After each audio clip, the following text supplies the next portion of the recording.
Mark 8வது அதிகாரம். Mark புஸ்தகத்திலேயே இயேசு கிறிஸ்துவின் சரித்திரத்தில் ஒரு டேர்னிங் பாயிண்ட்டை அங்கே சொல்லி கொடுக்குதுன்னு சொல்லலாம். அதாவது மார்க்கில் நீங்கள் அது வரைக்கும் படிச்சுட்டு வந்தீங்க அப்படின்னா ஏசப்பா செய்கிற ஒவ்வொரு அதிசயமாக சொல்லி சொல்லி சொல்லி ஏசப்பா குறித்த ஒரு பெரிய எதிர்பார்ப்பும் ஒரு பயங்கரமான பிரகடனம் படுத்துகிற மாதிரி எல்லாருக்கும் தெரிகிற மாதிரி இருக்கும். வாவ், இவர் எப்படிப்பட்டவர், இவர் எப்படிப்பட்டவர்னு. காற்ற கடலை அடக்குவார், பிசாசு பிடித்தவங்களுக்கு விடுதலை கொடுப்பாரு, அவரை தொட்டவங்க எல்லாம் சுகமாவாங்க, பயங்கரமான மிராக்கிள் ஆஃப்டர் மிராக்கிள் இப்படி. ஸோ அவரை பற்றின ஒரு ரகசியம் இருக்கிறது போல் யாருக்கும் சொல்லாதீங்க யாருக்கும் சொல்லாதீங்கன்னு இருக்கும். அதே நேரத்தில் அது பரவிக்கிட்டே வரும். எல்லாரும் யார் இவர் யார் இவர் அப்படி அப்படியே கூட்டிகிட்டே போகுது. அப்படி போய்கிட்டு இருக்கிற ஒரு பாதை டக்குன்னு ஒரு யூ டர்ன் எடுக்கிற மாதிரி இந்த 8வது அதிகாரத்தில் நம்ம பார்க்க போகிறோம். இந்த ஹோல் பகுதி 8வது அதிகாரத்தில் கொஞ்சமும் 9வது அதிகாரத்தில் கொஞ்சமும் நீங்கள் பார்த்தீங்கன்னா 10வது அதிகாரம் முடிவில் ஒரு குருடன் சுகமாக்கப்படுவான். 8வது அதிகாரத்துலேயும் பாதியில் நம்ம படிக்கிறோம் ஒரு குருடன் சுகமாக்கப்படுகிறான். இப்போ இந்த 2 சுகமளிக்கும் காரியங்களுக்கு நடுவில் தேவன் சில காரியங்களை வெளிப்படுத்துகிறாங்க பாருங்கள். அடையாளமாக தேவன் இதை நமக்கு வெளிப்படுத்துகிறாரு. கண் குருடானவங்க திரும்பி பார்க்குறது அப்படிங்கிறது ஒரு பெரிய காரியம். நிறைய நேரத்தில் சில படங்கள்லாம் நம்மளுக்கு காமிப்பாங்க, இப்படி பாருங்கள், இப்படி திருப்பி வச்சு பாருங்கள், அப்படி திருப்பி வச்சு பாருங்கன்னு பார்த்துருக்கீங்களா? மொதல் தெரியவே தெரியாது, அது பார்க்கும்போது வேறு என்னமோ தெரியும். வேறு மாதிரி பார்த்தா இது வரைக்கும் என் கண்ணில் தெரியவே இல்லையே அப்படி பார்த்துருக்கீங்களா? அப்படி இருக்குது. அதே மாதிரி நம்மளுடைய மனக்கண்களில், நம்மளுடைய ஆவிக்குரிய கண்களில் புரியாத காரியங்களை தேவன் விளக்குவதற்காக இந்த பகுதியில் நிறையா காரியங்களை செய்கிறாங்க.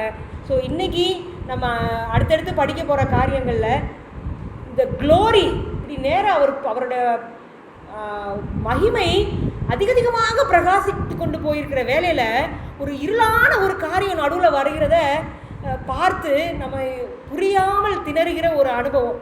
சீஷர்கள் நிஜமாகவே புரியாமல் திணறினாங்க. இந்த ஏன் இன்றைக்கி நம்ம படிக்கிறோம், நம்மளுடைய வாழ்க்கையிலையும் இந்த மாதிரி வருது. இல்லை நல்லா நடந்துட்டு இருக்கிறது போல இருக்கும், திடீர்னு எதிர்பாராத விதத்தில் ஒரு பெரிய ஆபத்து வருதா நம்ம வாழ்க்கையில்.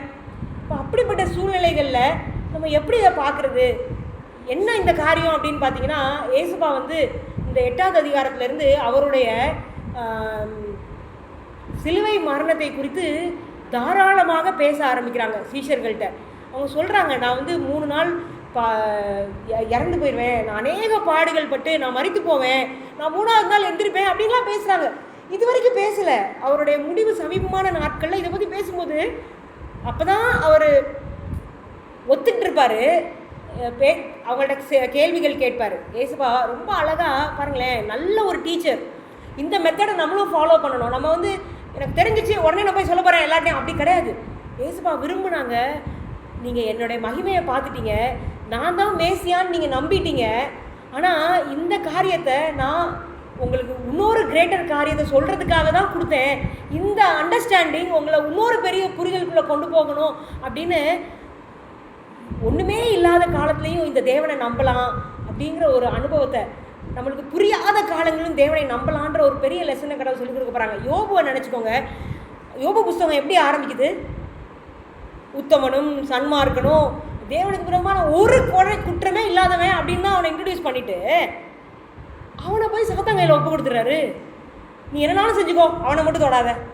சரி, அவனுக்கு கூட என்னாலும் செஞ்சுக்கோ, அவனை கொல்ல மட்டும் செய்யாத. பயங்கரமான ஒரு காரியமாக இருக்குது. கடைசி வரைக்கும் யோபுக்கு காரணமே தெரியாது. ஆனால் அந்த சராசரத்துக்கும் யோபு ப்ரூவ் பண்ணார் சாத்தானுக்கு, வெறும் ஆசீர்வாதங்களுக்காக மட்டும் நாங்கள் ஏசப்பா கிட்ட வர்றதில்லைங்க, எங்கள் ஏசுபாவுக்காக நாங்கள் அவர்கிட்ட வரோம். அவர் எனக்கு தெரிந்த எல்லா நன்மையும் எடுத்துட்டாலும் பரவாயில்ல, எனக்கு ஏசு போதும். இவர் இந்த உலகத்துக்கான ராஜா கிடையாது, அவருடைய ராஜ்யம் வேற அப்படின்றத யோபு காமிச்சார், ஆபிரகாம் காமிச்சார், இந்த உலகத்தில் இருந்த எல்லா விசுவாச ஜாம்பவான்களும் அதுதான் காமிச்சாங்க. அவருடைய சீஷர்களுக்கும் ஏசப்பா அதுதான் புரிய வச்சாங்க. அவங்க கூடவே இருந்து நல்லா புரிஞ்சுக்கிட்டாங்க, இவர் தான் மேசியா அப்படின்றது அவங்க நல்லா தெரிஞ்சிருச்சு. இப்போ ஒரு எப்படி ஆனால் அவங்கள்ட்ட சொல்லிக் கொடுக்க ஆரம்பிக்கிறாரு பாருங்களேன். டிசைர் ஆஃப் ஏஜஸ் போன வாரமும் நான் பேசும்போது சொன்னேன், இத்தனை அதிகாரங்களை படிங்கன்னு. எத்தனை பேர் போய் படித்து பார்த்தீங்கன்னு தெரில.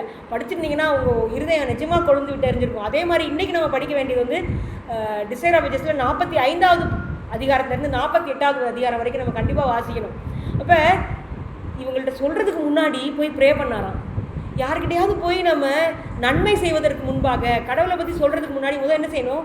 ஜெபம் பண்ணணும். ஏன்னா அவங்க இருதயம் திறந்திருந்தால் தான் நம்ம சொல்கிறது எதுவும் உள்ளே போகும். நம்மளால் யாரோட இருதயத்தையும் திறக்கவே முடியாது. இப்போ ஆண்டவர் என்ன செய்கிறாங்க? போய் தனியாக ஜெபம் பண்ணாங்க. ஜெபம் பண்ணிட்டு வந்து அப்பையும் அவர் வந்து கேள்விகள் மூலமாக அவங்கள்ட்ட கேட்க ஆரம்பிக்கிறார். ரொம்ப ஒரு அழகான காரியம் பாருங்களேன். அவங்களுடைய பங்கேற்பு அவசியம். நான் ஒன்று சொல்ல வந்திருக்கேன், நான் சொல்லி முடிக்கிறேன் அப்படி இல்லாமல் கேள்விகள் கேட்குறாரு. என்ன கேட்குறாரு? எல்லாரும் என்னை பற்றி என்னப்பா சொல்கிறாங்க அப்படின்னு சொல்லி கேட்குறாருன்னு பார்க்குறோம். அப்போ சொல்கிறாங்க, அவங்க ஒத்துக்கிறாங்க, ஆமாண்டவரே இந்த பரிசேயர் எல்லாரும் உங்களை ஏற்றுக்கல, சில பேர் உங்களை தீர்க்கதரிசிங்கிறாங்க, சில பேர் மரித்த யாரோ ஒருத்தவங்க எந்திரிச்சு வந்துட்டாங்கன்னு சொல்கிறாங்க, ஆனாலும் கொண்டு சொல்கிறாங்க, ஆனால் உங்களை மேசியாவாக யாரும் பார்க்கலன்றது ஒத்துக்கிட்டாங்க. அடுத்த கேள்வி, நீங்கள் என்ன நினைக்கிறீங்கப்பா என்னை பற்றி அப்படின்னு சொல்லும்போது என்ன சொன்னார் பேதுரு? நீரே ஜீவனுள்ள தேவனாகிய கிறிஸ்து, ஜீவனுள்ள தேவனுடைய குமாரன் நீர் அப்படின்னு சொல்லி அவர் அறிக்கையிடுறாரு. பாருங்களேன், அந்த சரித்திரத்தில் நீங்கள் பார்க்கும்போது யோவானில் இதே காரியங்களை நம்ம படிக்கும்போது ஆரம்பத்தில் இயேசுபா அற்புதங்கள் செய்ய ஆரம்பிக்கும் போது கூட்டம் கூட்டமாக அவருக்கு பின்னாடி நிறைய பேர் வந்தாங்க.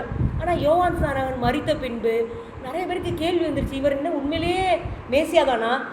யோவான் ஸ்நானகனே போய் இவர் காப்பாற்றலையே அப்படின்னு சொல்லி நம்ம வாழ்க்கையில் சில நன்மைகள் நடக்காத போது இவரை நம்பலாமா?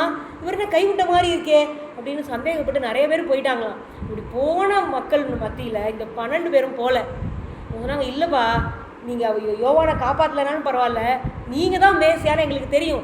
இவர் ராஜாவான பிறகு அவங்க நம்பிக்கையை தெரிவிக்க விரும்பலை. இன்றைக்கி அவருடைய லோ ப்ரொஃபைல், அவர் தன்னையே தாழ்த்தி கொண்டு எல்லா இடத்துலையும் சும்மா நடந்து போயிட்டு இருக்கிற போது அவங்க சொன்னாங்க, நீங்கள் தேவனுடைய குமாரன்னு நாங்கள் இப்போ பார்க்குறோம் அப்படின்னு சொன்னாங்க. அப்போ ஏசப்பா சொன்னாங்க, இது இப்படி நம்மளுக்கு ஒருவேளை இன்றைக்கி நமக்கெல்லாம் தெரிஞ்சிருக்கு அப்படி தானே, தேவனுடைய குமாரன் என்னோட எல்லா கஷ்டத்தின் மத்தியிலும் இவர் தான் தேவன் தெரிஞ்சுதான் நம்ம இன்றைக்கி ஆலயத்தில் வந்து உட்காந்துருக்கோம். ஆனால் அது எந்த விதத்துலையும் நம்மளுக்கு புகழ் ஆகாது அப்படின்னு சொல்கிறாங்க. ஏசப்பா சொன்னாங்க, இது ரத்தமும் மாம்சமும் உனக்கு வெளிப்படுத்தலைப்பா, பரலோகம் வெளிப்படுத்தாலொழிய உனக்கு என்ன செய்யாது. அப்போ ஆண்டவர் நம்மகிட்ட வெளிப்படுத்தியிருக்காரு. பாவிகள் இதை எப்படியோ நம்ம பெற்றுக்கொண்டோம், மண் பாண்டங்களில் இதை பெற்றுக்கிறோம் அப்படின்னு சொல்லிட்டு அதுக்கப்புறம் அவருடைய மரணத்தின் பாதையை விளக்க ஆரம்பிக்கிறாரு. குழம்பிட்டாங்க பாருங்கள். இப்போ தான் பேதுரு சொல்கிறாரு, ஆமாம் நீ சொல்கிறது கரெக்டு தான், இதை பரலோகம் தான் உனக்கு வெளிப்படுத்தியிருக்குன்னு காட் சொல்லிட்டாங்க. அப்போ என்ன சொல்கிறாங்க, ஆமாம் நீங்கள் நம்புகிற மாதிரி நான் தான் தேவனுடைய குமாரன்னு சொல்லிட்டாரு. அப்போ அடுத்து அவங்களுடைய மனசு எங்கே போகும்? இவரே ஒத்துக்கிட்டாரு. இது வரைக்கும் இவர் தப்பிச்சு ஓடிட்டு இருந்தாரு, இவரை எப்பயாவது ராஜா வாக்கணும் போதெல்லாம் இப்போ இவரே ஒத்துக்கிட்டாரு. அடுத்து ஒரு ராஜா வரப்போறாரு, உங்களுக்கு மனசு எவ்வளோ சந்தோஷமாக இருக்குன்னு யோசித்து பாருங்க. அப்படி ஒரு பில்டிங் அப், அவ்வளோ ஒரு சந்தோஷத்தின் மத்தியில் ஏசப்பா சொல்கிறாங்க, மனுஷகுமாரன் அநேக பாடுகளை பற்றி உயிரை விடணும். புரியவே இல்லை உங்களுக்கு. எதுக்கு? என்ன சொல்கிறாங்க இவங்க? இந்த மேன்மையும் இந்த அகல பாதாளத்து அனுபவத்தையும் எங்களால் புரிஞ்சுக்க முடியலையேன்னு அந்த நாள்லேருந்து டிசைபிள்ஸ்க்கு பயங்கர ஒரு கன்ஃபியூஷனாக இருந்துச்சு அப்படின்னு சொல்லி இந்த பாடத்தில் அந்த 8வது அதிகாரத்தை நம்ம படிக்கும்போது நம்ம பார்க்குறோம்.